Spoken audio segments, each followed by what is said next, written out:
Ada sih beberapa yang ngakal-ngakalin gitu kan. Sebenarnya itu pasti akan dikoreksi kan oleh HR kan ketika nanti mau divalidasi pas wawancara. Betul. Nah, bohong ya ketahuan. Kredibilitas kamu anjlok semuanya. Ketika kamu berbohong sekali, kamu akan dianggap kamu orang yang suka berbohong. Pengalaman kan sudah dimasukin. Untuk skill-skill itu di gimana? Dikasih bintang, dikasih nomor atau apa tuh? Ini sering banget terjadi juga. Ada yang pernah hobinya itu benerin motor, ditulis di CV. Kan kamu dia mau lamar sebagai marketing, nyambung ya.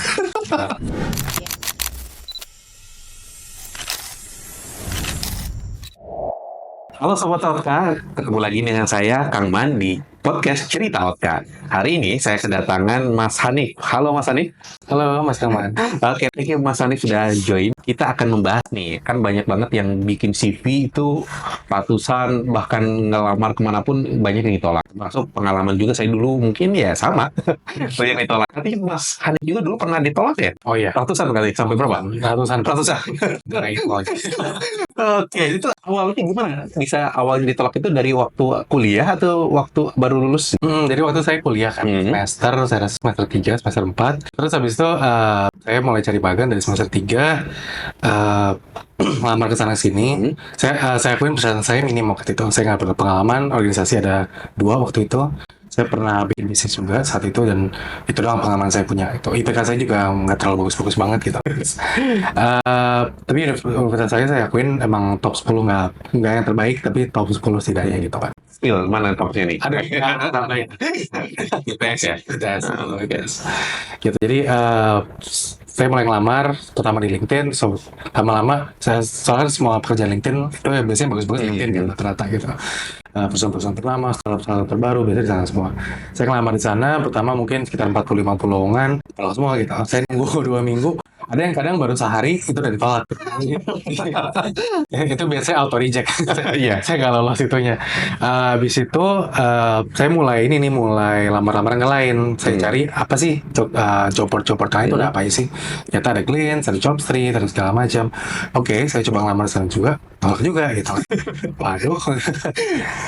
Lama-lama mulai desperate. Saya lamar ke perusahaan-perusahaan yang awal saya kan namanya mahasiswa pasti kan pengennya perusahaan besar. Awal saya turun ya udah, ala kadarnya dapat juga itu, dapat di startup kecil waktu itu. Itu pun dapatnya dari lowongan dari itu komunitas. Oke. Waktu itu posisi sebagai tim strategi, intern gitu. Strateginya apa tuh, untuk apa? Kalau nama posisinya adalah founders office sebetulnya gitu. Oh, oke. Gitu. Tapi jadi tim palu gada gitu. Oke. Saya suruh ngebikin tim kecil, saya yang hiring, saya yang training, saya yang segala macam. Terus buat ada produk mereka, waktu saya perlu kembangin gitu dari nol. Basically, planningnya udah ada dari mereka, saya cuma eksekusi aja. Itu di semester 3 kan? Saya dapat semester 4. Semester 4, oke. Itu mulai aware nggak di sana ketika banyak ditolak dan tiba-tiba sekarang udah diterima? Itu kan diterima kan? Itu udah beberapa ratus CV kira-kira yang seingatnya? Pada saat itu saya kalau nggak salah pas keterima magang pertama kali itu kayak 113 gitu. Saya ada trackingnya, ada sheet waktu itu. Oh, di data. Saya data. Tolong. Oh, oke. Makanya hafal ya. Iya, jadi hafal. Oke, 113 CV. 113 Lowongan. sama. Oke. Dengan pola CV-nya sama atau beda-beda?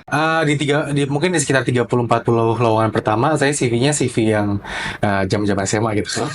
Emang CV-nya yang nggak ada isinya, nggak ada deskripsinya, cuma foto, terus pengalaman terakhir, terus ada yang pengalaman nggak relevan. Saya waktu lomba sejarah apa segala macam dimasukin. Soalnya kan namanya mahasiswa. Oke. CV apa isinya? Iya. Saya harus masukin apa gitu. Saya nggak ada referensi pada saat itu. Internet mungkin belum menjadi sumber terbaik. TikTok kalau itu belum rame, Instagram belum rame, belum ada content creator karir yang banyak. Sekarang ke sharing hal CV harus seperti apa. Dulu masih sangat sepi gitu. Dan referensi CV itu dari tahun 2016, 2017, itu kan 2020 gitu, 2021. Itu udah 5 tahun sumber gitu. Jadi saya pakai yang ada aja dulu, CV-nya kayak ala kadarnya aja. Oke. Tapi seiring waktu saya improve lagi. Saya coba reach out ke beberapa teman-teman saya atau senior saya. CV bagus kayak apa sih? Gitu. Saya kumpulin semua referensinya, pelan-pelan saya improve gitu. Oh, oke. Kalau di bisnis ada istilah A/B testing. Gitu. Oh, A/B testing ya. Ya, saya A/B testing. Jadi ada versi A, versi B, Betul. Versi yang saya kirim ke sini 20 lowongan, versi B saya kirim 20 lowongan. Gimana hasilnya? Udah ketolak. Ketolak. Akhirnya tuh bukan karena CV gitu. Jadi kan memang startup kecil, jadi dia juga nggak reach nggak banyak, jadi pesaingnya nggak sebanyak gitu. Oke. Gitu. Seiring waktu kan saya mulai memperbesar networknya. Saya punya banyak lagi referensinya, terutama ke apa namanya bos-bos saya ada beberapa yang kuliah di luar negeri, kerja di luar negeri juga, jadi saya ada referensi dari mereka. Itu jadi saya pakai buat referensi untuk bikin CV akhirnya, atau CV final saya yang saya masih pakai sampai saat ini gitu. Saya penasaran, udah ditolak nih, ya kan? Ya. Ditolak beberapa kali, kemudian apa sih yang bikin bertahan gitu? Karena saya pikir kalau misalnya nggak sekarang, nanti juga bakal ngalamin hal yang sama gitu. Jadi mending dari sekarang susah-susah, tapi nantinya lebih gampang gitu kan. Jadi bagus. Ya walaupun belum bisa melampirkan beberapa pengalaman kan? Betul. Oke. Tapi setidaknya kita cari pengalaman dulu, walaupun sekecil apapun ada satu pengalaman gitu. Oh, poinnya itu ya. Yang penting kita cari pengalaman walaupun kecil ya. Betul. Oke, kita bahas nanti di segmen selanjutnya nih. Bagaimana untuk bisa value-nya keluar. Oke, sudah mulai tahu nih ya, apa sih yang bikin CV itu Mas Hanif yang sebelum-sebelumnya ya di perusahaan-perusahaan besar kan ditolak kan? Nah itu udah mulai aware belum? Oh saya ternyata salahnya di mana gitu. Iya, mulai aware. Saya mulai aware banget ternyata kalau saya compare CV saya pertama dengan dengan CV orang-orang lain saya dapat referensi itu, ada beberapa poin yang saya rasa ini yang kayaknya bikin saya ketolak gitu kan. Oke, apa tuh? Pertama adalah saya memasukkan pengalaman nggak relevan. Contohnya lomba sejarah tadi. Banget. Terus habis itu ada juga saya nggak masukin deskripsi pengalaman. Jadi misal saya bilang kepala divisi di organisasi ngapain, organisasi apa, saya kerja ngapain, apa yang saya capai, itu nggak ada. Oke. Jadi itu nggak kelihatan sebetulnya value saya itu apa gitu. Oh berarti nggak ditulis ya? Cuman hanya jabatan aja? Cuma jabatannya ditulis, tapi nggak ada deskripsi, nggak ada apa. Kan kayak HR bukan ya. Ramah. Terus ada poin lagi. Beberapa jadi intinya tadi selain relevansi, terus pengalaman, terus juga pada saat itu saya struggle dengan summary gitu. Waktu itu kan jadi kalau kita di CV biasanya template-nya adalah harus ada summary di paling atas. Iya betul. Tapi justru saya notice bahwa summary ini pada saat saya masih pengalaman yang minim, itu tidak berpengaruh karena saya bilangnya summary ada mahasiswa semester 3 dengan 2 pengalaman organisasi kan itu kan bukan suatu hal yang menarik ya. Iya. Untuk dilihat gitu. Itu tidak kompetitif gitu. Tidak menunjukkan bahwa saya punya kelebihan tertentu gitu. Oke. Gitu. Jadi saya akhirnya memutuskan untuk delete aja summary-nya, tapi saya taruh pengalaman terbaik saya paling atas gitu. Waktu itu apa pengalaman terbaiknya? Waktu itu saya pernah bikin bisnis gitu, bisnis kecil sebetulnya omsetnya juga cuma berapa ratus juta gitu kan, nggak banyak banget. Ya kalau dipikir-pikir itu lumayan banyak untuk umur saya, cuman kalau di skala bisnis sebetulnya nggak besar banget ya. Gitu. Saya taruh itu di paling atas, jadi waktu itu pendidikan yang saya singkat, di bawahnya habis itu pengalaman itu. Karena waktu itu saya bikin bisnis, terus saya nge-lead tim, saya ngerancang dan nge-lead tim sendiri, terus hasilnya ada, bisnisnya lumayan sukses. Oke, jadi di summary nama, pengalaman, resultnya juga dikasih tahu gitu ya. Ya di deskripsi pengalamannya ada itu. Oke, kalau bikin konten itu istilahnya hook-nya. Oke, ya. Kalau bikin konten yang sekarang saat ini anak-anak muda kan kalau bikin konten adalah hook gitu ya, yang benar bisa grab attention dari mata HR gitu ya. Nah, teman-teman kan banyak yang ketolak tuh baru 10. Aduh, ini gue ketolak mulu nih CV-nya. Itu tuh wajar nggak sih gitu? Saya rasa wajar. Jadi sering sekali saya ketemu, terutama di Dev, bahkan saya bilang konsultasi karir gratis di Dev gitu. Emang saya kasih support itu untuk mencari kerja, terutama yang masih baru fresh graduate untuk membantu mereka gitu. Dan di sana tuh sering kali orang curhat gitu. Jadi saya cuma nggak bahasin curhat. Jadi sering kali muncul, saya ketolak terus, udah ini udah pasrah banget, hopeless gitu. Dengarnya sedih, tapi pas saya tanya, yang lamar lamar 5 lowongan. Iya. Jadi saya ngerasa kayaknya emang itu hal yang normal gitu. Karena kan sebelumnya itu bukan suatu hal yang kita terbiasa. Bahkan kalau kita ngelamar sekolah pun tidak ada kejadiannya seperti ini. Kalau kita ngelamar sekolah pun mungkin kita ngelamar emang banyak. Kita ngelamar cuma 3 doang kalau nggak salah ya. Saya kurang ingat, tapi itu pun cuma 3 gitu. Paling dari 3 itu cuma 2 yang ditolak, kita terima yang bisa yang pertama, kedua, terakhir, tapi udah gitu kan. Tapi bayangin tolak 5 aja udah beda dari 2 kali ya gitu kan. 2 kali. Saya ngerasa mungkin fresh graduate tidak terbiasa aja dengan penolakan. Dan memang penolakan itu bukan suatu hal yang nyaman gitu. Nggak ada yang suka ditolak. Nggak ada. Ditolak. Gitu. Jadi semua orang juga pasti miliki ketahanan mental yang berbeda gitu. Dan itu aku rasa ketika kalian mencari kerja itu suatu hal yang perlu dilatih gitu, perlu dikembangin lagi ketahanan mental. Oh, mental ya, benar-benar. Ya, oh, ya wajar kalau ditolak baru cuma 5-10 nggak masalah ya. Ya, yang penting kita tetap berusaha ya. Kita berusaha, Oke. berusaha aja patah semangat. Nah, setelah berusaha, apa yang kita lakukan ketika kita misalnya sudah 30, 50, 100 gitu kan? Udah kita apply terus gagal lagi. Apa yang harus kita lakukan? Jika sudah 100, harusnya introspeksi dulu. Oke. Pertama kita lihat dulu, jadi kalau kita mau analisis, kita pertama lihat dulu kondisi pasar seperti apa. Kedua, kita mau bidang atau industri apa. Atau misalnya saya mau business development gitu. Saya lihat itu business development seperti apa yang bidangnya ke segala macam. Saya lihat sekarang misalnya saya mau masuk misalnya industri finansial gitu, business development di finansial. Finansial sekarang trennya lagi gimana gitu. Saya harus Oke. analisis dulu. Setelah saya analisis faktor-faktor eksternal, saya analisis faktor internal. Saya pengalamannya apa, kualifikasinya apa yang telah saya lakukan, apa yang telah saya capai gitu. Itu penting untuk dipertimbangin dulu. Dan setelah udah itu, baru kita bisa create sebuah naratif bentuk CV tadi. Gimana kita sebetulnya bisa compete dengan orang lain gitu. Kenapa kita cocok untuk posisi ini, kenapa pengalaman saya luar biasa, dan cocok terutama untuk industri segala macam ini gitu. Itu yang bisa dilakuin sih sebetulnya. Jadi intinya know the environment, know yourself, and then create a narrative. Oh, oke. Jadi kita harus baca situasi pasar kerja, kita baca diri sendiri, dan kalau ada yang kurang pas dengan kemampuan yang dibutuhkan oleh pasar, kita harus upgrade gitu ya. Harus upgrade, Maksudnya, betul. oke. Kalau misalnya kita di pasar kerja butuh misalnya hard skill apa atau soft skill apa, nah kita coba belajar dulu gitu ya. Betul. Nah, berarti ini ada salah satu strategi untuk teman-teman. Jadi walaupun udah 100 tuh jangan ya udah dengan pola yang sama, jangan ya, jangan terus-terusan gitu aja kan. Nah, harus diubah strateginya. Nah, lihat dulu gimana kondisinya gitu ya. Oke. Nah, terus kenapa sih Mas Hanif awal mulanya dengan sukarela gitu kan membantu koreksi CV, itu awal mulanya gimana? Jadi konten kreator di bidang karir tapi memperbaiki CV dengan tulus dan ikhlas gitu sama memperbaiki itu. Iya. Awalnya gimana sih? Jadi awalnya itu memang saya kan udah melalui masa-masa tadi ya, merasa kan udah sedikit melewati, belum jauh gitu. Tapi saya rasa saya ada privilege punya knowledge ini yang tidak semua orang punya gitu. Oke. Saya rasa privilege informasi ini harusnya umum gitu. Semua orang harusnya tahu. Gitu. Kalau ini bisa membantu saya, ini pasti bisa membantu orang lain. Betul. Jadi makanya saya mulai sharing-sharing aja, dan toh saya nggak rugi apapun gitu kan dengan sharing-sharing. Gitu. Jadi itu sih yang inovasiin saya dan dorong saya untuk mulai sharing itu tadi gitu. Jadi pertama mulai di Instagram, di TikTok, habis itu mulai di Instagram gitu. Itu sih yang mendorong saya. Dan ketika saya ngelihat pencari kerja yang kesulitan, baru mulai, atau mungkin baru lulus, atau mungkin baru mulai magang, baru mulai cari magang, saya mungkin ngeliat saya diri saya dulu gitu. Saya berada di posisi sama, cuma beda berapa tahun aja gitu kan. Itu sih yang memotivasi saya gitu. Walaupun masih muda ya, maksudnya kan baru 2024 kan lulus ya. Iya betul. 2024 emang dari awal sudah kompetitif ya. Jadi kalau orang kan memang waktu itu CV itu kan jarang dibahas ya. Yang dibahas dan kayaknya cuma orang-orang HR aja yang paham. Maksudnya sebenarnya nggak ada basic HR kan sebenarnya kan. Jadi saya sebetulnya waktu bikin company, saya kan ada tim HR. Saya waktu itu sempat ngelit tim HR juga. Gitu. Oh, oke.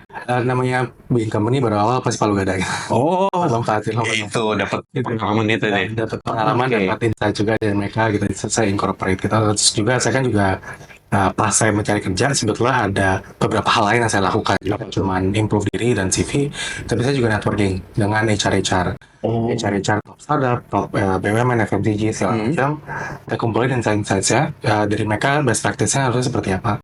CV itu harusnya bentuknya kayak apa, saya qualify, saya bikin basically dokumennya lah gitu. Dari HR ini insight-nya apa, intinya apa, saya cari similarity-nya, kesamaannya, terus saya bikin, ini pedoman buat CV itu harusnya seperti ini gitu. Oh, oke. Jadi ngumpulin referensi ya. Oh, ide bagus ini. Nah, kita berarti sudah berapa tahun nih mengedukasi Mas? Mulai itu 2021. 2021. Jadi hampir 4 tahun, tapi on off. Mungkin baru terus-menerus dari 2023. Untuk saat ini berarti lebih mengedukasi apa nih? Ada yang sifatnya kelas kah ataukah apa? Enggak sih, saya fokusnya emang social media aja Sosial media. saat ini. Ya. Oke, jadi benar-benar kalau ada teman-teman yang pengen dibantu bikin CV-nya ya, terutama untuk Sobat Totka, DM aja di Instagram aja. Belum mulai rame Instagram. Silakan ke Instagramnya apa namanya? Hanif_Alim. Terus makanya apa sih yang pertama kali yang harus diperhatikan ketika membuat CV? Hal pertama harus diperhatikan adalah ini paling simpel saya tulis menurut saya adalah penulisan. Penulisan. Jadi misalnya maksud saya penulisan itu adalah KBBI, ejaan gitu, atau titik koma gitu. Itu hal yang sebetulnya simpel, tapi itu menunjukkan bahwa kita pay attention to details gitu kan. Jadi contoh misalnya titik koma, kadang ada beberapa poin yang ada titik, beberapa poin yang nggak ada titik. Simpel banget saya tahu, cuman penting sih itu buat menunjukkan bahwa kita orangnya itu teliti. Oke. Karena hal-hal simpel seperti itu kan tidak membutuhkan skill tertentu kan, tapi Iya. menunjukkan kita rajin apa enggak aja gitu. Oke. Terus misalnya juga format tanggal penanggalan, misalnya ketika kita bilang ini 1-nya Maret, selanjutnya juga harus Februari gitu. Terkadang ada yang tulisnya 1 Maret, satunya lagi itu Feb. Ada beda gitu. Oke. Memang harus disamakan formatnya. Masalah-masalah kerapian itu menurut saya paling simpel, semua orang bisa lakukan tanpa pengetahuan khusus soal CV, semua orang bisa lakukan gitu. Oke. Sangat simpel gitu.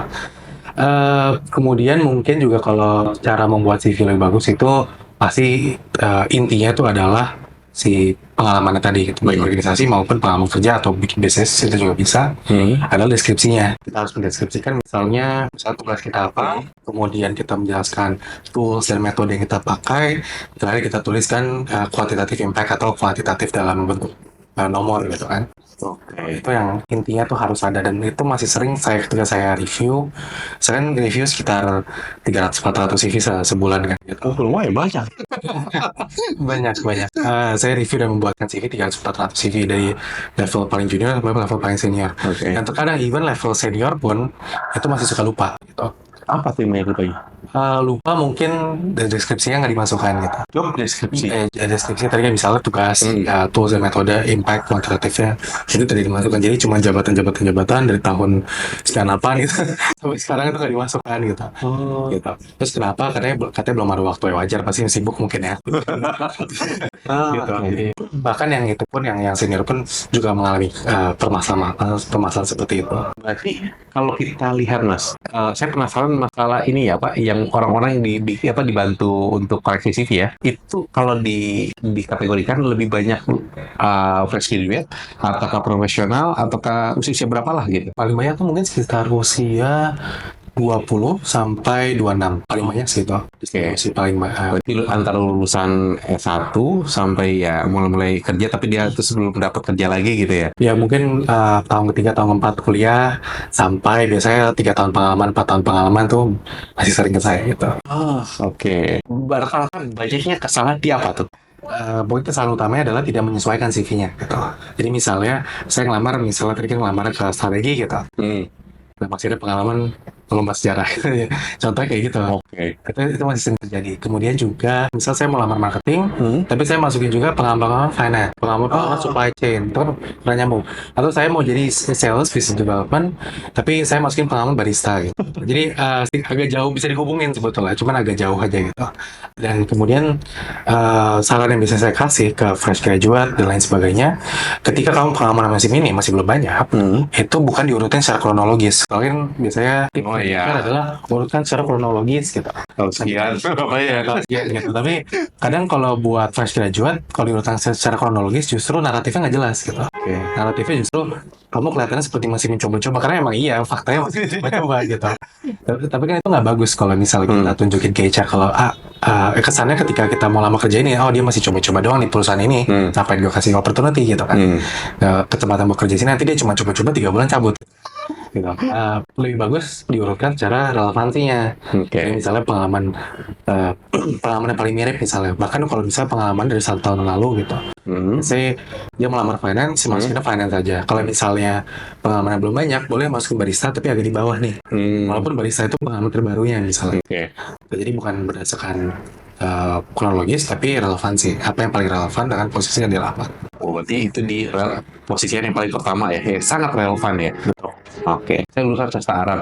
Nah, kemudian saya juga belum punya pengalaman kerja, belum punya pengalaman magang dan sebagainya. Kira-kira kalau saya pengen magang, apa sih yang saya harus masukkan biar saya itu bisa diterima. Nah, saya belum ada pengalaman, tapi untuk organisasi saya ada misalnya. Gimana Mas? Caranya gitu. Oke, biasanya kalau saya konsultasi kayak gini, saya tanya adalah tadi kan udah dikasih tahu ya, saya mau lamar kemana, di bidangnya apa, pengalaman sebelumnya apa. Saya mungkin tanya, pertama ada pengalaman lain belum yang belum dimasukkan gitu kan. Jadi biasanya kalau saya tanya fresh graduate, mereka sebenarnya ada pengalaman tapi nggak dimasukin gitu kan. Misalnya ada pengalaman bisnis, pengalaman apa, pengalaman mungkin bikin project sama dosen, kayak gitu, itu bisa dimasukkan juga. Oh, oke. Ya tergantung tadi misalnya mau lamar apa, bisa developer ya. Enggak jadi host, bisa jadi host lah. Host, oke, jadi host. Saya mungkin bertanya kira-kira apakah ada pengalaman di mana kamu harus berbicara langsung kepada audiens atau kepada kamera? Oke, saya pernah jadi moderator di acara misalnya kampus, jadi apa namanya, ada event, kalau kamu apa jurusan dan itu kan ada ngadain event, tapi jadi saya jadi hostnya. Oke, Itu bisa. itu bisa dimasukin. Oke. Dan kalau saya bikinin CV-nya itu biasanya paling atas gitu. Karena itu paling relevan. Kemudian saya masukin link portofolio. Jadi misalnya itu biasanya isinya footage antara foto-foto atau video ketika dia bawa itu. Oh, oke. Jadi kan kelihatan orang pembawaannya seperti Ada ini. buktinya ya. Ada buktinya. Ya. Bisa Oke. kelihatan. Pasti tiap bidang tuh pasti berbeda. Berbeda. Tergantung apa yang mau dicari gitu. Tapi kalau kita ngomongin host, itu mungkin yang paling saya masukin. Terus kemudian kalau misalnya ada pengalaman sebagai MC, sebagai speaker, pembicara, sebagai pemandu di acara-acara. Oh, jadi moderator misalnya. Oke. Apapun itu yang dimana dia harus berbicara di depan audiens yang banyak atau di depan kamera seperti ini, itu akan saya taruh paling atas pasti. Itu yang paling relevan gitu kan. Ketika HR ngeliat, nanti kan dia pasti ngeliat, oh ini bagus sih pengalamannya. Tapi pengalaman lain kayak pengalaman lain seperti jadi barista, sekarang itu kan nggak masuk kan. Ya walaupun misalnya itu tingkat jurusan nggak apa-apa ya. Nggak apa-apa. Oke. Jangan meremehkan pengalaman sekecil apapun. Karena pengalaman itu penting gitu. Walaupun yang penting itu relevan, bukan masalah dia kecil dia apa, yang penting dia relevan. Oke. Makin besar of course pasti kepentingannya makin besar, tapi hanya karena dia di jurusan aja atau mungkin acara cuma 20 orang, itu tetap penting gitu. Pengalamannya tetap berpengaruh. Itu menunjukkan bahwa kita at least berminat ke sana, nggak pengen coba-coba, kita pernah ngalamin dan kita passionate buat bidang itu. Oke. Nah, itu terus artinya terus dalam bentuk result gitu ya. Resultnya kayak gimana sebagai host gitu? Apakah dengan bentuk foto aja cukup? Pasti bentuknya CV dulu. CV seperti CV ATS biasa. Dia kan baru lulus ya. Pengalamannya organisasi, tapi walaupun udah jadi OMC itu nggak mau ke organisasi. Jadi summary aku delete. Edukasi paling atas. Tapi edukasi singkat aja, nggak usah panjang-panjang, nggak usah bahas skripsi segala macam. Kadang perlu skripsi kalau emang relevan gitu. Saya masih juga. Oke. Tapi kalau gini, kalau konteksnya saya mau jadi MC, host live, kita itu cukup singkat aja. Terus selanjut ke pengalaman. Di pengalaman saya tulis mungkin pertama title-nya apa, terus nama organisasi atau kalau misalnya perusahaan apa, saya tulis durasinya berapa ke berapa, kalau cuma satu acara doang atau kalau misalnya beberapa kali selama ini saya gabung aja gitu kan. Kalau misalnya ada berapa kegiatan tapi dalam satu organisasi saya gabung aja gitu kan. Kayak bikin description-nya, nanti di sebelahnya mungkin di bawah pengalamannya mungkin atau di sebelah nama organisasinya saya masukin portofolionya. Jadi link saya minta mereka yang bikinin gitu. Jadi kumpulan itu isinya kompilasi foto, dokumentasi itu biasanya ada kan. Gitu. Terus video-video kayak gitu. Jadi orang bisa langsung lihat, oh ini kegiatan dia kayak gini nih. Oke, baik. Sekarang kita harus aware ya. Misalnya kalau ada apapun gitu ya, untuk anak-anak muda sekarang ya, mahasiswa atau sekarang baru lulusan anak-anak SMA harus aware dokumentasi berarti ya. Dokumentasi penting. Dokumentasi itu yang membedakan kita berbohong dan kita jujur ya. Kalau misalnya ada saying ketika kita bekerja di kantor, kalau kamu nggak ada buktinya itu nggak pernah terjadi gitu. Kalau kamu nggak ada tulisannya, kamu nggak ada fotonya, itu nggak pernah terjadi. Walaupun itu terjadi. Iya. Jadi harus ada kayak misalnya written bentuknya segala macam. Sama kasusnya seperti nulis CV. Kalau kamu nggak ada buktinya itu nggak pernah terjadi. Oke. Itu untuk posisi daftarnya untuk sebagai host ya. Nah, kalau saya pengen di bidang bisnis development atau sales ya, misalnya saya ada pengalaman waktu mahasiswa ada dana usaha ya, kalau buat event. Oh iya. Nah, kan? Nah, apakah itu juga bisa dimasukkan? Bisa banget. Oke. Karena kalau misalnya kita membuat danus kayak tadi, kan kita berarti bikin bisnis secara nggak langsung gitu. Oke. Itu bisa dimasukin. Bisnis itu salah satu pengalaman yang menurut saya adalah palu gada, bukan palu gada sih istilahnya, bisa dipakai untuk apapun lah intinya. Dan bisnis karena berpengaruh kali ketika kita bikin bisnis itu harus ada planning dulu kan. Oke, Kita harus betul. understanding pasar, nanti kita mau jual ke siapa, Ya, misalnya teman-teman kita harus tahu teman-teman kita kayak apa. Kedua, kita understanding produk kita gimana, produk ini bisa nyelesain masalah-masalah teman-temannya gitu kan. Ada analisisnya dulu kan. Oke. Habis itu kita harus ada procurement, harus ngurusin segala macam gitu. Nah, itu menunjukkan kita banyak skill aja gitu. Nah, kalau dalam konteks bisnis development kayak tadi, pertama relevan dalam tadi analisis pasar, analisis diri kita, produk kita.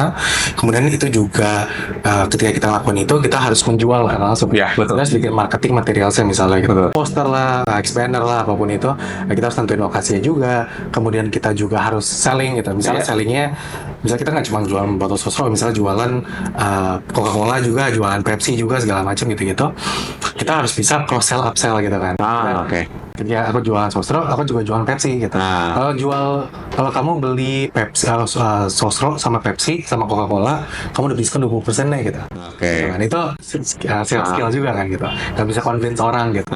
Ya, bahwa lebih banyak produk masalah kamu gitu. Betul. Nah, itu skill-skill yang aku bilang adalah transferable gitu. Jadi ada istilahnya transferable skills. Ketika kita pindah dari satu bidang ke bidang lain, itu ada skill yang tetap bisa diikutin gitu. Biasanya yang umum adalah soft skills. Kita soft skills seperti communication, negotiation, itu soft skills, analysis, problem solving. Itu adalah semuanya transferable skills. Ketika kita pindah bidang, maupun itu finance, supply chain, apapun, skillnya tetap ke bawah. Iya. Gitu kan. Itu bisa banget kita pakai untuk Oke. Tapi itu diposisikan di awal ya. Di awal. Oke, walaupun misalnya itu tuh kegiatan itu tuh misalnya saya lakukan di 2018, walaupun pengalaman saya menjadi host yang tadi sebelumnya itu di 2020, kan berarti harusnya kan yang paling awal tuh yang paling ya terakhir lah ya. Tapi nggak apa-apa, nggak usah diutamakan kan? Oke, jadi konteks kan bisa development ya. Kalau misalnya host, saya perlu pertimbangin lagi hostnya ngapain aja gitu. Oke. Tapi kalau misalnya, let's say kita nggak ada pengalaman host, tapi ada pengalamannya misal sebagai finance, ngitung-ngitung aja gitu kan. Itu sangat beda. Nggak ada transferable skill sama sekali dalam situ. Nggak usah dimasukin. Maksudnya, tergantung kita pengalamannya banyak apa enggak. Oh, oke. Jadi ada peraturan juga CV satu halaman. Kenapa CV satu halaman? Karena HR zaman sekarang udah banyak nyirim. Banyak juga HR yang ngomong langsung ke aku, ada berapa ribu yang lamar, yang nilai cuma 200, saya dibuang. Kenapa tuh? Karena capek, mereka juga manusia, mereka punya KPI, mereka punya timeline, kerjaan harus selesai segala macam, target-target segala macam. Kalau misal semua harus dilihat satu persatu dan dilihatnya mungkin satu CV 1 5 menit, kan habisnya dibayangin 2000 CV kali 5 menit itu udah, itu mungkin seminggu, 2 minggu, 3 minggu mungkin. Habis waktunya sendiri ngurusin CV itu. Gitu. Apalagi sekarang ada namanya auto reject ya. Oh iya, betul. Gitu. Biasanya kalau terutama perusahaan-perusahaan yang ternama yang udah cukup established, mereka pakai nama sistemnya ATS, Applicant Tracking System. Nah, itu beberapa ATS ini mereka punya fitur auto reject. Nggak semuanya punya, tapi mayoritas punya. ATS itu kalau ibaratnya seperti aplikasi ojol. Namanya aplikasi ojol, tapi kan variasi banyak. Ada Gojek, Grab, segala macam gitu kan. ATS konsepnya sama kayak gitu. ATS bukan satu aplikasi, tapi ATS kan jenis aplikasinya. Makanya fiturnya kadang berbeda-beda. Iya, betul. Jadi apalagi dengan tadi ada ATS auto reject, ya sangat wajar ketika kita bisa ketolak kalau kita nggak relevan gitu kan. Berarti benar-benar kita harus cantumkan yang serelevan mungkin gitu ya. Paling relevan. Harus mengada-ada nggak ya? Nah, ini kenyataan itu ketika kita bikin CV, jangan terlalu jauh dari apa yang ada gitu. Semua poin yang kamu buat harus bisa kamu defend, harus bisa kamu bela gitu lah. Oke. Dan jangan sampai misalnya kamu tulis saya menghasilkan 1 miliar gitu, pendapatan dari bisnis saya, ternyata cuma 100 juta gitu, tapi tambah awalnya di belakangnya, itu kan nggak bisa dilindungin gitu. Walaupun kamu bisa bohong, itu bukan suatu hal yang bagus aja gitu. Pasti HR itu akan notice gitu. Baik pernyataan kamu yang berbeda, atau mungkin dari logiknya sendiri, kamu bisa bikin 1 miliar dari cuman jualan apa gitu kan. Jualan kayaknya nggak make sense gitu. Emang penjualan sebanyak itu ya buat anak kampus, emang penjualan sebanyak itu kan jadi nggak make sense. Nggak boleh terlalu jauh dari situ. Kalau kamu polis nggak apa-apa. Polis itu dalam artian kamu tambahin detail, kamu tambahin misalnya pencapaian award segala macam itu sih nggak apa-apa. Tapi jangan sampai kamu masuk ke area di mana kamu tuh berbohong gitu. Nah, ada sih beberapa yang ngakal-ngakalin gitu kan. Sebenarnya itu pasti akan dikoreksi kan oleh HR kan ketika nanti mau divalidasi pas wawancara, ya kan? Betul. Nah, ketika nanti teman-teman bohong ya ketahuan. Kayak itu terjadi, kredibilitas kamu hancur semuanya. Ketika kamu berbohong sekali, kamu akan dianggap kamu orangnya suka berbohong, dan kamu nggak akan bisa diterima itu, dan ada kemungkinan di blacklist juga. Oke. Jadi itu resiko yang sangat besar untuk keuntungan yang sangat kecil. Aku saranin buat siapapun jangan lakukan. Oke. Kalaupun misalnya saya pengen bercita-cita nih, ya kan ada orang tuh tipenya ya saya apply ya kemana aja boleh nggak apa-apa, yang penting saya dapat gitu kan, konsep berpikirnya seperti itu. Tapi ada juga yang saya tuh pengen di TV atau pengen di teknik gitu kan, di manufaktur. Nah berarti kita terus mempersiapkan biar ada relevansi itu pengalaman-pengalaman ataupun kegiatan-kegiatan yang baik itu intern, baik itu ikutan pelatihan, itu bisa nggak atau bootcamp gitu misalnya? Bisa apa enggak? Pasti bisa. Apalagi kan biasanya untuk pelatihan-pelatihan biasanya modal berbayar gitu. Nggak pada umumnya kamu tidak harus memiliki kualifikasi tertentu untuk bisa ikut pelatihan-pelatihan. Tapi apakah itu cukup untuk menggantikan pengalaman? Enggak. Itu bagus sebagai starting point. Ketika kamu nggak ada pengalaman sama sekali, kamu nggak paham bidang apa, itu bagus. Pelatihan itu bagus. Tapi tidak akan menggantikan pengalaman yang solid di mana kamu pernah menjalankan suatu project dalam bidang itu, kamu pernah nge-lead sebuah inisiatif atau apapun itu tidak akan bisa menggantikan gitu. Kalau misalnya let's say kita mau yang paling sering adalah ketika misalnya dia bidang misalnya sastra tadi contohnya sastra, dia mau masuk ke tech, dia mau menjadi engineer gitu. Bisa-bisa aja, bisa-bisa sebetulnya bisa-bisa aja. Nah, tapi prosesnya panjang karena kita memulai itu dari awal. Apalagi kalau tech ini sebuah bidang yang terkenal, kamu tidak harus memiliki pendidikan dalam bidang itu. Jadi kamu bisa engineering, kamu bisa coding dengan baik dan memiliki portofolio yang bagus, itu udah cukup sebetulnya, cukup untuk mulai ya gitu. Jadi biasanya yang bagus-bagus kayak misalnya bootcamp yang ngasih pengalaman bikin project itu bagus. Itu biasanya itu cukup untuk dipakai melamar intern. Memang harus intern ya karena belum ada pengalaman. Jadi harus mulai dari intern dulu, intern sekali 2 kali apa mungkin kadang 3 kali baru kita bisa ngelamar ke pekerjaan pertama gitu kan, sebagai entry level juga. Jadi ketika kita mulai bidang baru, apalagi kita nggak ada pendidikan sebelumnya yang mendukung dan menunjang, memang harus mulai dari paling awal dari. Poinnya itu ya. Kalau kita nggak punya pendidikan, ya kita coba ikutan bootcamp seperti itu, tapi nanti dibarengi dengan kayak harus ada pengalaman wajib ya dengan ikut intern gitu ya. Ya, ikut intern. Tergantung bidangnya sebetulnya. Kalau misalnya tech kayak tadi ya, engineering gitu-gitu, dia butuh portofolio. Digital marketing juga sama. Dia butuh portofolio. Portofolio itu bisa dari apapun. Bantuin kayak UMKM secara gratis untuk portofolio juga, atau bikin project sendiri. Kalau misalnya tech, misalnya bikin website sendiri, bikin apa sendiri, itu portofolio yang bisa berpengaruh. Jadi kamu dapat pengalaman walaupun nggak harus ngelamar gitu.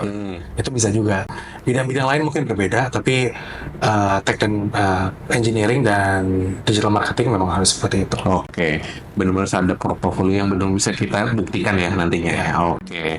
Nah terus pengalaman kan sudah dimasukin. Nah untuk skill-skill itu gimana? Dikasih bintang, dikasih nomor atau apa tadi? Ini sering banget terjadi juga. Nggak cuma skill, tapi kadang juga dimasukin hobi kan. Hobi main gitar, benerin motor. Ada yang pernah hobinya itu benerin motor, ditulis di CV. Kan kalau dia mau lamar sebagai marketing, nyambung. Sebenarnya nggak apa-apa sih, nggak apa-apa. Jangan kecewa aja kalau ditolak.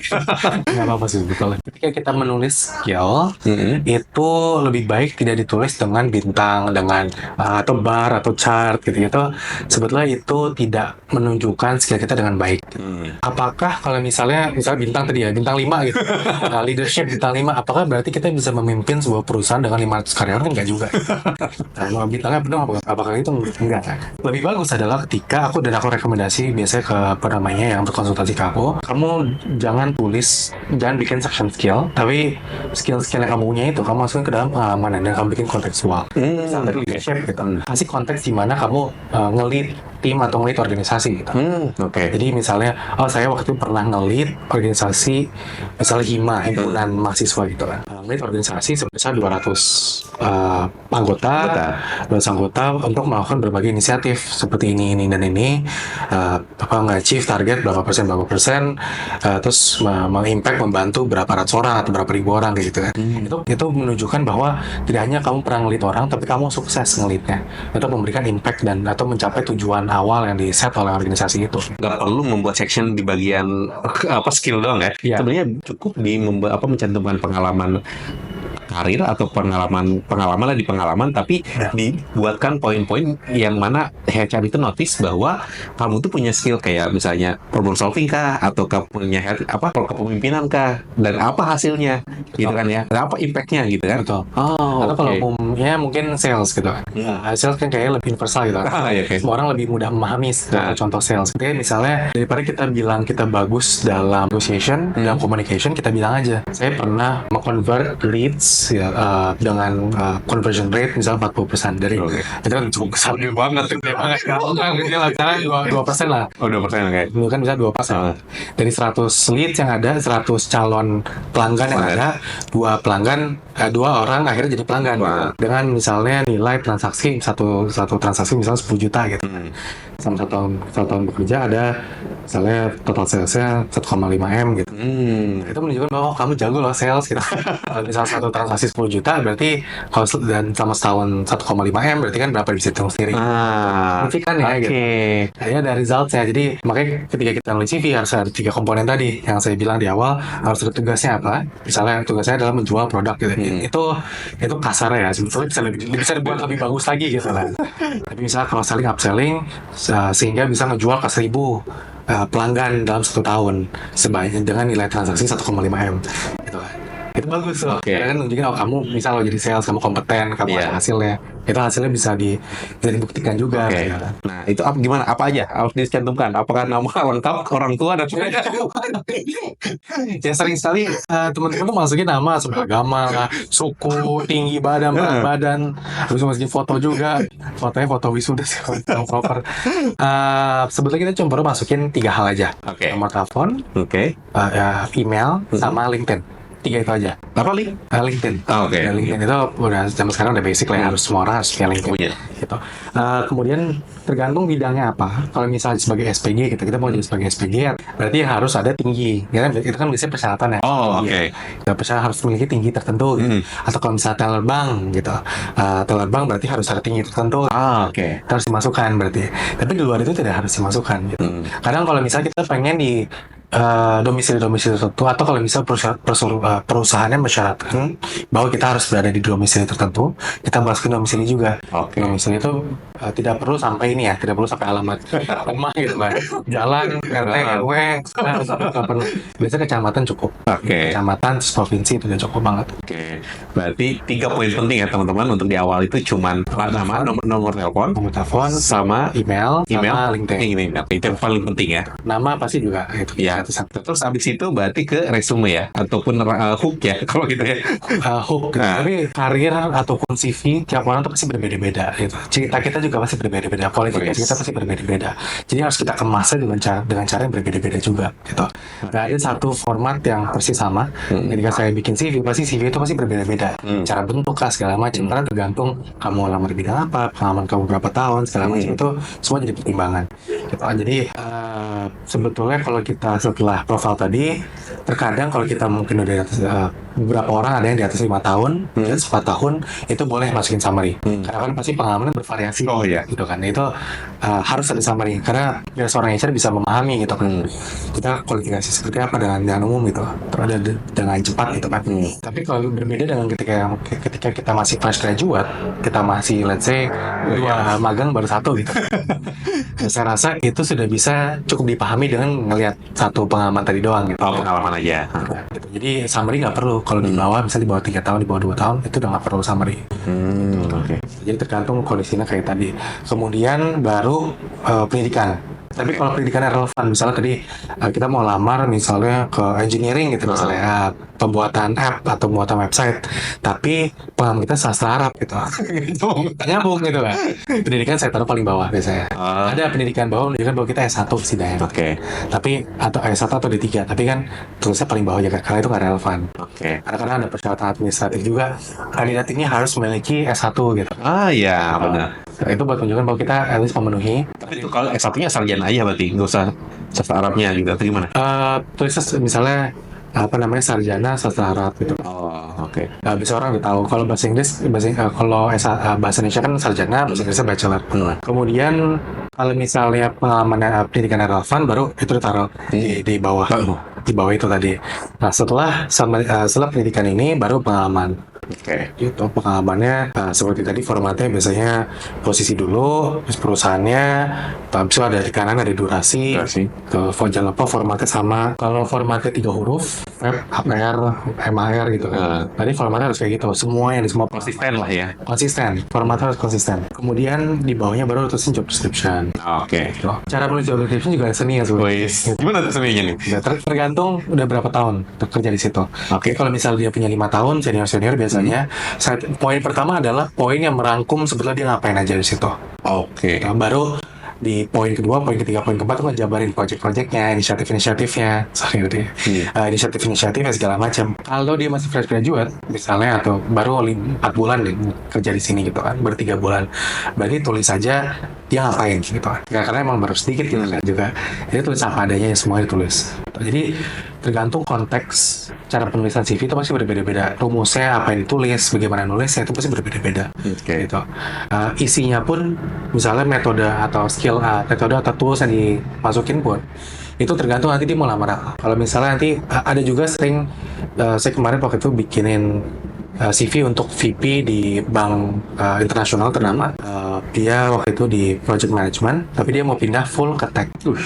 Dia mau full ke tech. Jadi waktu itu project management yang handle emang seputar tech, tapi dia mau masuk ke tech sekarang full tech. Jadi nggak gitu kan. Jadi itu agak tantangan juga. Tapi untungnya ada cukup banyak beririsan karena project management tech kan gitu. Kan tech emang ada tim yang bikin yang coding. Oh iya. Ada tim yang project managementnya, Ya. makanya beragam fungsinya. Tapi dia fokusnya sama project management, dia mau masuk ke engineeringnya gitu. Itu butuh tantangan juga karena pengalamannya sebelumnya nggak ada yang soal coding segala apa. Ya. Jadi saya harus bisa ngerangkum gitu kan gitu, menunjukkan skill transferable yang kira-kira masih nyambung nih satu bidang ke satunya gitu. Ya, saya nulisnya biasanya summary dulu, misalnya selama kalau salah 6-7 tahun di sana, 6-7 tahun di sini, ya ngapain aja. Habis itu nanti di bawahnya baru proyek 1 ngapain, proyek 2 ngapain, proyek 3 ngapain gitu. Buat nulis semua pencapaian yang proyek yang kita capai gitu. Dengan dalam. Tapi kalau misalnya dia masih fresh graduate, masih 4 bulan, langsung tulis aja secara umum ngapain gitu kan. Nggak perlu sepanjang sedetail itu gitu.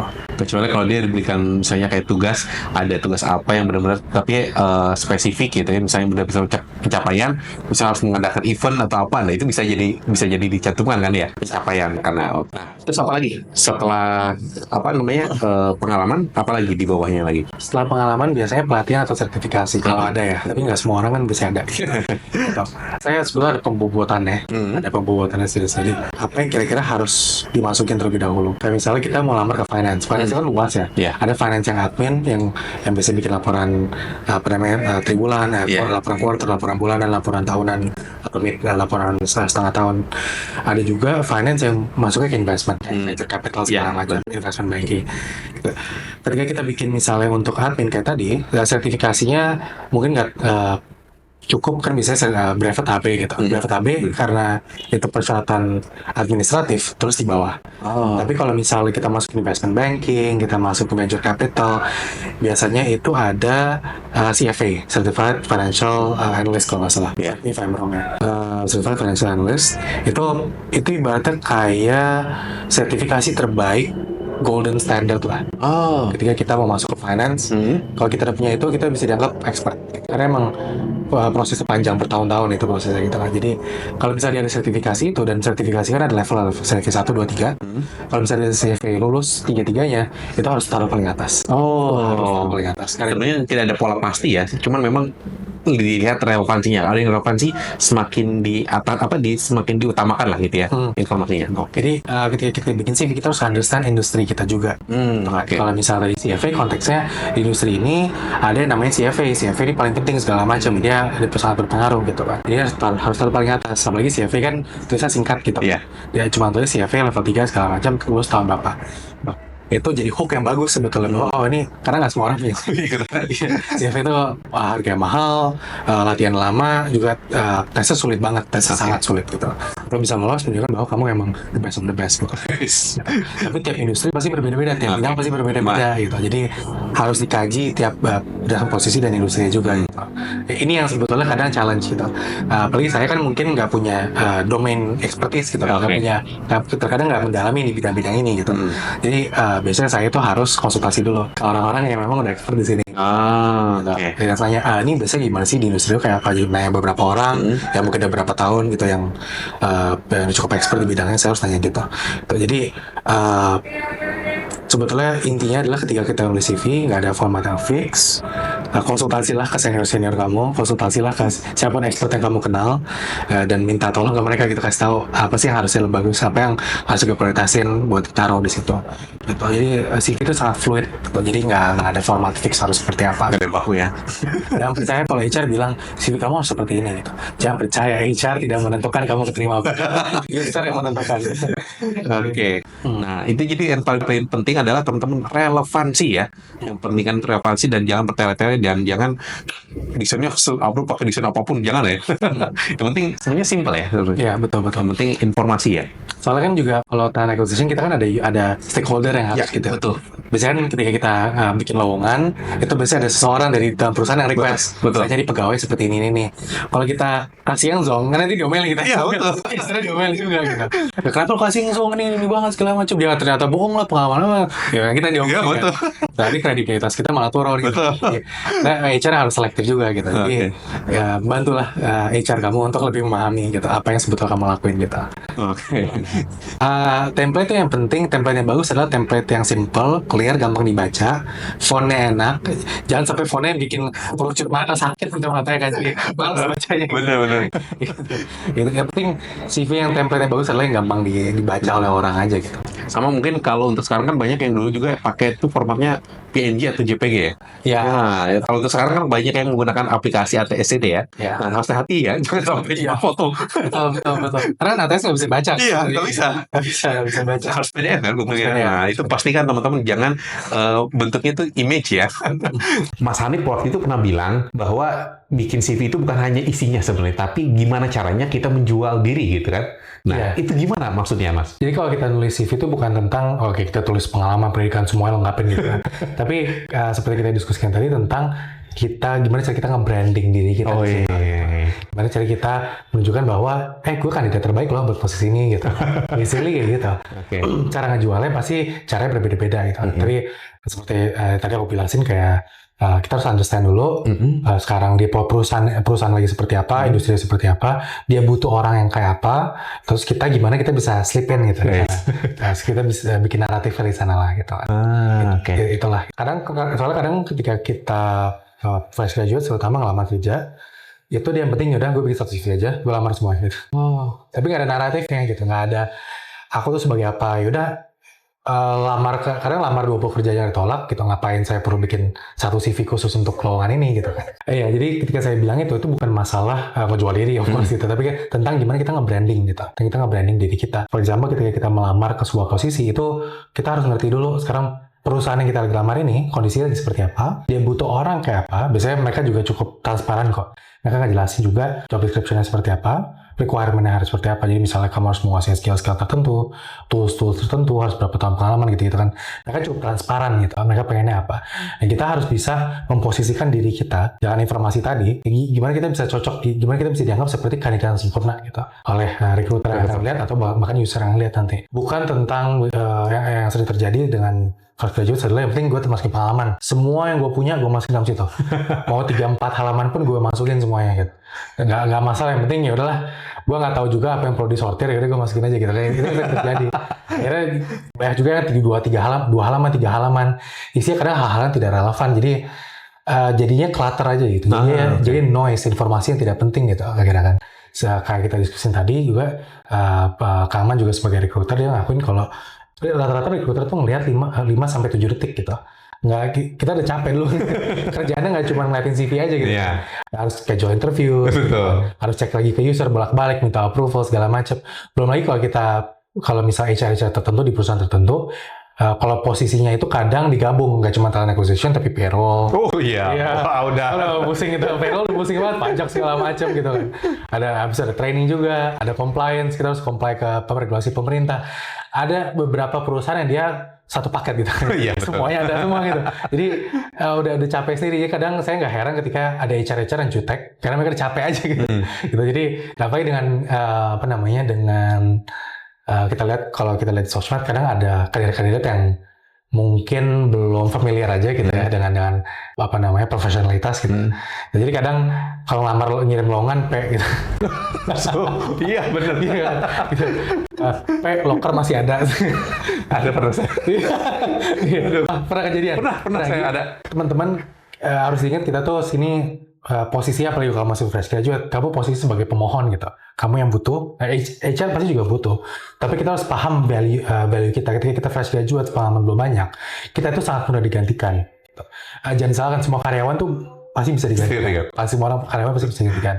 Tapi semakin kamu senior, semakin susah kamu digantikan. Tapi kalau kita masih fresh graduate, nggak ada pengalaman sama sekali, masih blank page lah gitu, masih kanvas kosong, belum ada pengalaman, kamu sangat mudah digantikan gitu. Kamu hampir nggak ada beda dengan kandidat satu lagi. Perbedaannya tipis-tipis banget gitu.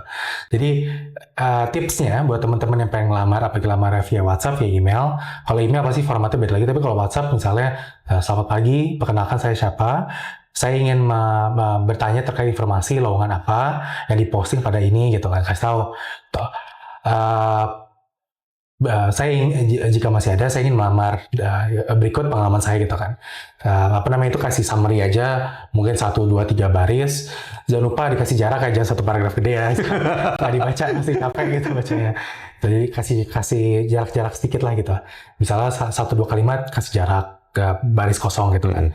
Terus di bawahnya terakhir berikut saya lampirkan CV saya untuk pertimbangan yang lebih lanjut. Terima kasih atas perhatiannya, terima kasih atas perhatiannya, udah saya gitu. Ya, biasanya itu aja sih gitu. Jadi itu aku rasa sangat bisa kamu template-kan. Jadi tidak perlu usaha yang lebih kok. Kamu cuma perlu pusing sekali, kamu bisa gue ganti detail-detail aja gitu. Jadi effortnya tidak gede. Aku minta tolong teman-teman yang lamar ke aku juga. Ada juga yang aku suka buka lowongan juga kan. Teman-teman lamar aku juga, tolong jangan kirim P.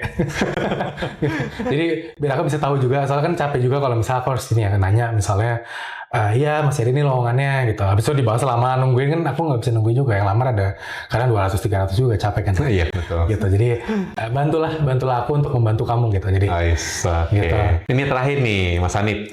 Apa pesan Mas yang ingin Mas Hanif sampaikan sebagai edukator karir, terutama untuk bikin CV ya, untuk Sobat Otka atau penonton, kira-kira pesan apa yang Mas ingin sampaikan? Buat mencari kerja di 2025 ini, gitu, di mana resesi ekonomi sulit, PHK, tahun ini udah ada 80 ribuan PHK kalau nggak salah. Saya ke teman-teman adalah jangan menyerah, gitu. Terus berusaha gitu. Jangan membandingkan diri kamu dengan senior-senior kamu di beberapa tahun sebelumnya, karena zamannya beda gitu. Zamannya emang beda. Ini hal yang sudah lebih dari 20-30 tahun tidak pernah terjadi gitu. Resesi ini memang unik gitu. Jadi kamu harus bisa beradaptasi dengan cara yang kamu sendiri gitu, untuk menyesuaikan dengan kebutuhan-kebutuhan saat ini. Quotes yang mau kasih itu adalah, kamu tidak harus hebat untuk memulai, tapi kamu harus memulai untuk menjadi hebat. Jadi mulailah hari ini. Jangan ditunda, jangan bilang besok, jangan bilang bisa. Mulai sekarang gitu. Kalau kamu masih ada waktu, kamu masih ada usaha, mulailah dari sekarang. Karena rekrutmen itu tergantung perusahaannya, bisa sampai 3 bulan, MT terutama bisa sampai 6 bulan, 9 bulan. Gitu. Kalau beruntung kamu bisa dapat startup yang rekrutmennya mungkin 2-3 minggu, kalau mereka nggak PHK gitu. Luar biasa, terima kasih sudah berbagi cerita di Cerita Otka, dan ini sangat memberikan inspirasi dan insight buat teman-teman atau Sobat Otka semuanya yang saat ini sedang kebingungan cara bikin CV yang tepat. Tapi yang bisa saya simpulkan untuk teman-teman, membuat CV itu bukan hanya sekedar desain yang bagus, tapi masalah relevansi. Saya Kang Man, sampai jumpa di Cerita Otka selanjutnya. Bye-bye.